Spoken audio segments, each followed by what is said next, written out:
तेच नारद मुनी त्याच रस्त्याने जात असताना त्यांना राम राम असा क्षीण स्वर ऐकू आला. म्हणून ते आवाजाच्या दिशेने गेले तर त्यांना वारुळातूनच आवाज येतोय याची खात्री पडली. त्यांनी वारुळावरची माती हळू हाताने बाजूला सारली आणि पाहतात तर काय, त्यांना वाल्या कोळी नामजप करत असतानाचा दिसला. त्यांनी वाल्या कोळीला समाधीतून जागं केलं आणि म्हणाले, उठ वाल्या उठ, तुझ्या तपश्चर्येमुळे तू पवित्र झाला आहे. आता तू वाल्या कोळी नाहीस, वाल्मिकी ऋषी झाला आहेस. तुझ्या हातून पवित्र रामचरित्र लेखनाचे कार्य होईल. आणि खरंच तपश्चर्येमुळे वाल्मिकी ऋषींवर अप्रतिम तेज आले होते. त्यानंतर वाल्मिकी ऋषी त्याच नदीच्या काठी एक झोपडी बनवून राहिले. आता ते वाल्मिकी ऋषी म्हणून ओळखले जात होते आणि बरेच शिष्य त्यांच्याकडे ज्ञान मिळवण्यासाठी येत होते.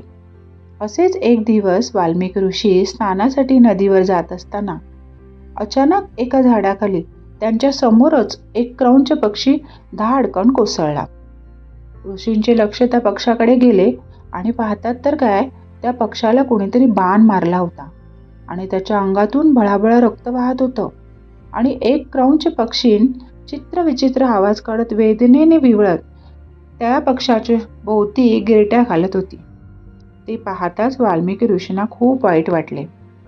काही क्षणातच तो क्रौंच पक्षी गतप्राण झाला आणि वेदनेने विवळत त्या क्रौंच पक्षिणीनेही थोड्या वेळात आपला प्राण सोडला. हे पाहून वाल्मिकी ऋषींना त्या बाण मारणाऱ्याचा खूपच राग आला आणि त्या संतापाच्या भरात त्यांचे डोळे लाल बुंद झाले आणि त्यांनी त्या बाण मारणाऱ्याला शाप दिला. मा निषाद प्रतिष्ठा त्वं गमः शाश्वती समः यत् क्रौंच मिथुनादेकं वदिहि कामोहितम. याचा अर्थ, अरे नराधमा, तू या प्रेममग्न क्रौंच पक्षांना मारलंस, तूही असाच वियोग सहन करून मरशील. तुला कधीच प्रतिष्ठा मिळणार नाही.